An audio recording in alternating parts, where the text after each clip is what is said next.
అమెరికాలో వంటవాడి మనవడు అధ్యక్షుడవ్వగలడు.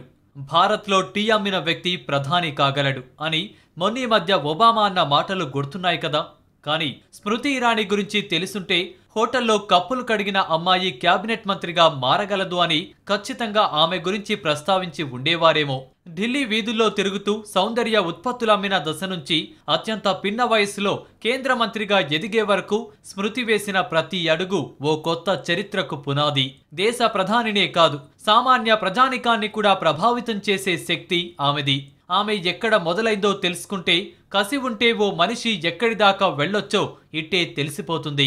దక్షిణ ఢిల్లీ శివార్లలో ఓ పశువుల కొట్టం, దానికి ఆనుకొని ఓ 2 గదుల పూరిల్లు. స్మృతి జీవితం మొదలైంది అందులోనే. అమ్మాయి ఇంటికి భారం, చంపేయండి అని స్మృతి ఇరానీ అమ్మకు ఎవరో సలహా ఇచ్చారట. అయినా ఆమె దానికి ఒప్పుకోలేదు. అసలే పేదరికం, దానికి తోడు 3 ఆడపిల్లల్లోనూ స్మృతినే పెద్ద.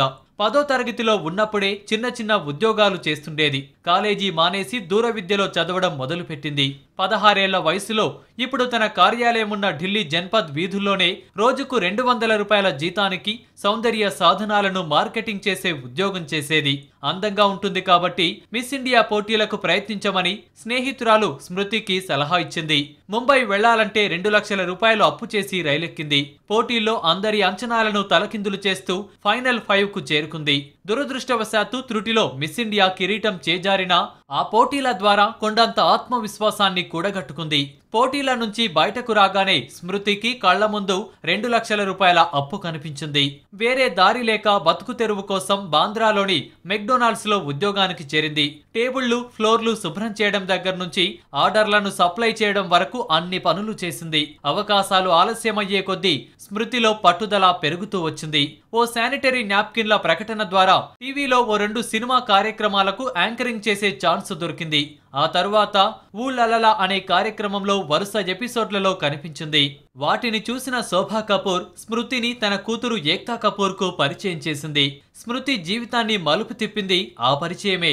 టీవీ నటులకు అత్యుత్తమ అవార్డుగా భావించే ఇండియన్ టెలివిజన్ అకాడమీ అవార్డును వరుసగా 5 సార్లు అందుకున్న ఏకైక వ్యక్తి స్మృతి ఇరానీనే. స్మృతి కుటుంబానికి రాజకీయాలు కొత్త కాదు. ఆమె తాతయ్య ఆర్ఎస్ఎస్ లో పనిచేసేవారు, తల్లి జనసంఘ్లో కార్యకర్తగా ఉండేది. స్మృతి కూడా చిన్నప్పటి నుంచే ఆర్ఎస్ఎస్ లో సభ్యురాలు. ఆ ఇష్టంతోనే 2003లో బీజేపీలో చేరింది. 2004 ఎన్నికల్లో ఢిల్లీ చాందినీ చౌక్ నుంచి కాంగ్రెస్ నేత కపిల్ సిబల్ కు పోటీగా బరిలోకి దిగింది. ఆ ప్రతిభకు మెచ్చి ఆమెను బీజేపీ మహారాష్ట్ర యూత్ వింగ్ కు ఉపాధ్యక్షురాలిగా నియమించారు. కొన్నాళ్లకు బీజేపీ జాతీయ కార్యదర్శిగా, బీజేపీ మహిళా విభాగానికి అధ్యక్షురాలిగా ఎదిగింది. తన వాగ్దాటితో ప్రత్యర్థులను ఇరకాటంలో పడేసి మిసెస్ ఫైర్ బ్రాండ్ గాను పేరు తెచ్చుకుంది. సమస్యలను పరిష్కరించడంలో దిట్టగా పేరున్న స్మృతి తన కష్టపడే తత్వంతో పార్టీలో అంచెలంచెలుగా ఎదిగింది. బీజేపీ గోవా విభాగానికి రాజకీయ సలహాదారుగాను పనిచేసింది. 2011లో రాజ్యసభ సభ్యురాలిగా ఎన్నికై తొలిసారి పార్లమెంట్లో అడుగుపెట్టింది.